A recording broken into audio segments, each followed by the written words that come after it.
Bonjour, je m'appelle Juliette. Aujourd'hui, je vais vous raconter comment j'ai appris le français. Ce n'était pas facile. Mais c'était une belle aventure. J'ai commencé à apprendre le français il y a 1 an.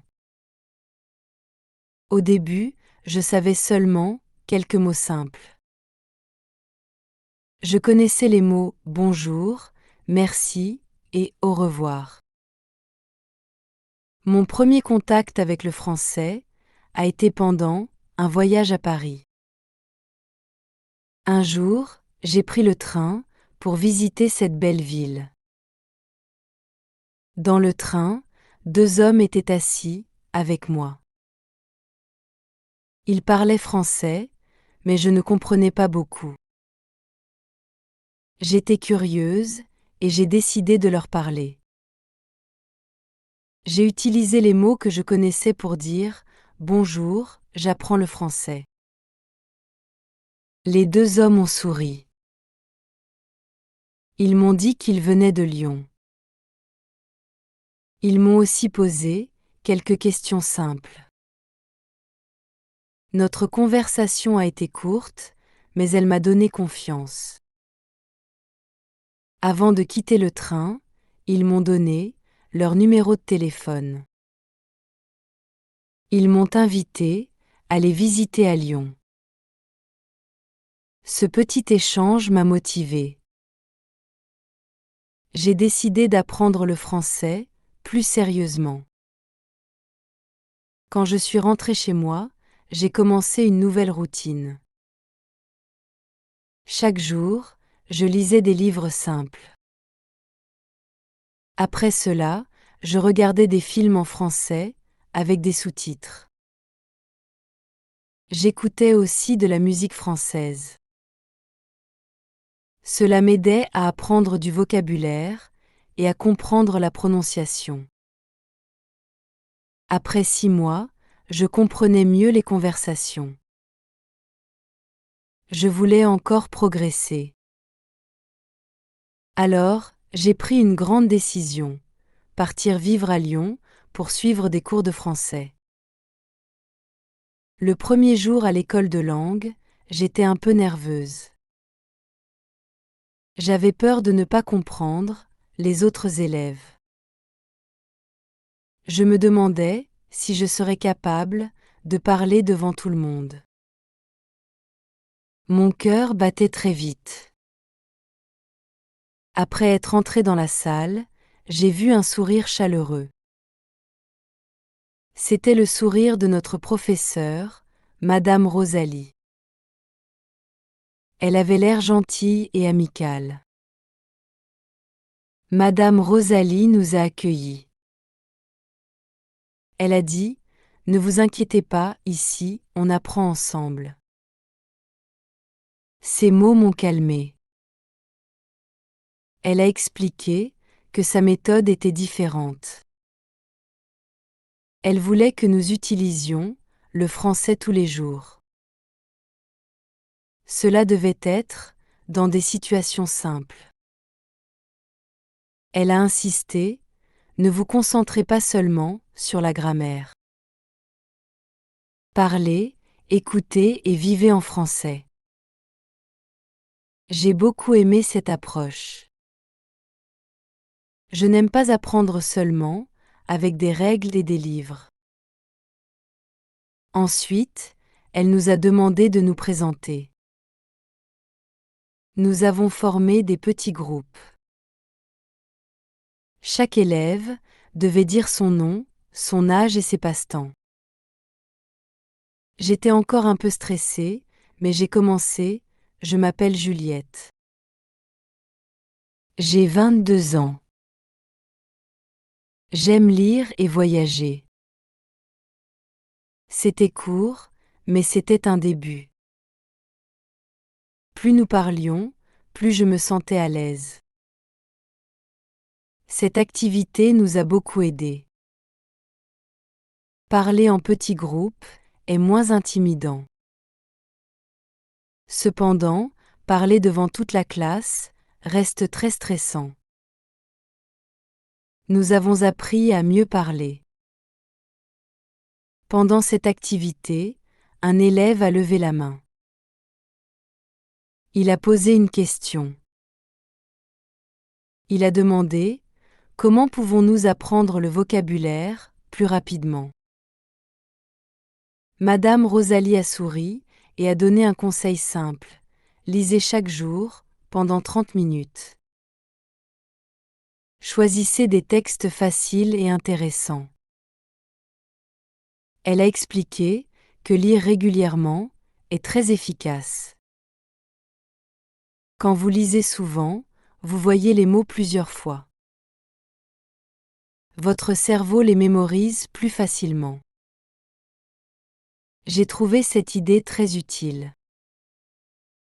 Je me suis promis de commencer à lire un peu chaque jour. Le lendemain, un autre élève a posé une question différente. Il voulait savoir comment améliorer sa prononciation. Il avait du mal à bien prononcer certains mots. Madame Rosalie a parlé d'une méthode intéressante, le mimétisme. Elle nous a dit que cette technique est utilisée par les enfants pour apprendre leur langue maternelle. Vous écoutez un enregistrement et vous répétez exactement ce que vous entendez. Nous avons essayé cette méthode en classe. Madame Rosalie a passé un enregistrement simple. Nous avons écouté une phrase, puis nous avons répété tous ensemble. Elle nous a corrigés avec patience. C'était amusant et instructif. J'ai tout de suite senti que cette méthode pouvait m'aider. En répétant plusieurs fois, j'améliorais mon accent petit à petit. Ce premier jour d'école a été riche en émotions et en apprentissage. J'étais fatiguée, mais contente. J'avais déjà appris beaucoup de choses. Je savais que ce n'était que le début de mon aventure linguistique. Après quelques semaines à Lyon, j'avais envie de pratiquer mon français, en dehors des cours.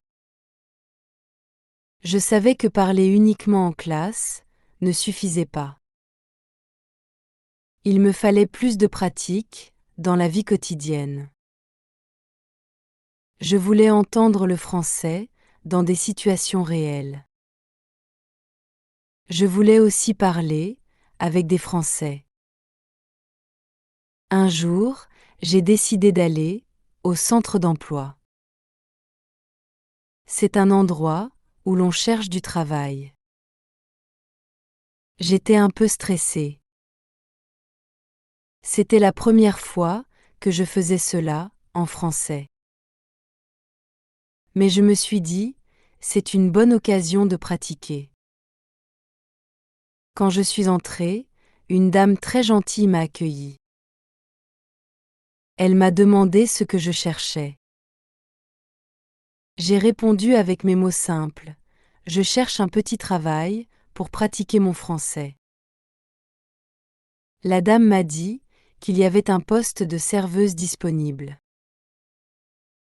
Elle m'a expliqué les tâches: accueillir les clients, prendre les commandes et servir les boissons. Je n'ai pas hésité.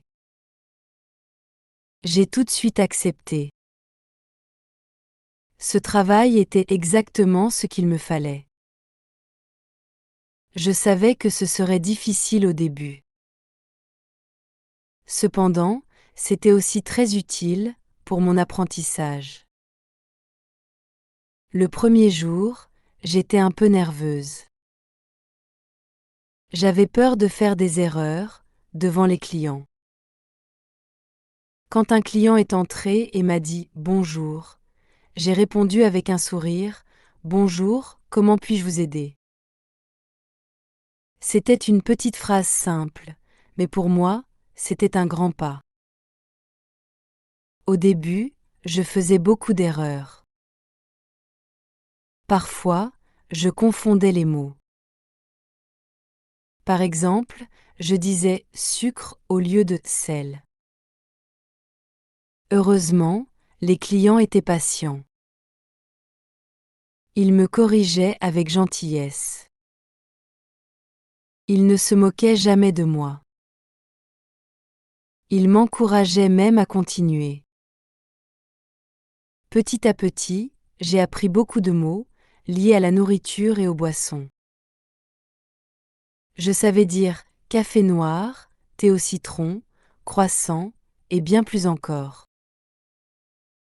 J'ai aussi appris à poser des questions. Voulez-vous du sucre? Avec ou sans lait? En plus du vocabulaire, ce travail m'a aidé à parler plus rapidement. Je n'avais pas le temps de réfléchir trop longtemps avant de parler. Je devais réagir vite. Cela m'a permis de gagner en confiance. Chaque jour, je faisais des progrès. Le contact avec les clients m'a beaucoup aidé. Certains clients revenaient souvent et me reconnaissaient. Ils me disaient: Votre français s'améliore. Ces encouragements me motivaient énormément. Travailler dans ce café n'était pas seulement un travail. C'était une expérience humaine et linguistique très enrichissante. J'ai appris à mieux comprendre les gens, à mieux écouter et surtout à mieux parler. Un jour, une nouvelle élève, Anna, est arrivée en classe. Elle parlait déjà très bien français. Anna nous a partagé une méthode intéressante, penser à voix haute. Elle expliquait qu'elle formulait ses pensées en français, au lieu de sa langue maternelle. Cela l'aidait à structurer ses phrases et à mieux s'exprimer. J'ai décidé d'essayer cette technique. Au début, c'était compliqué. Je faisais beaucoup d'erreurs, mais je n'ai pas abandonné. Après quelques semaines, je me sentais plus à l'aise. Cette méthode m'a vraiment aidé à parler plus rapidement et à gagner en confiance. Aujourd'hui, je peux dire que je parle bien français. Ce n'est pas encore parfait, mais je peux tenir une conversation. J'ai aussi découvert que la meilleure façon d'apprendre une langue est de la pratiquer chaque jour.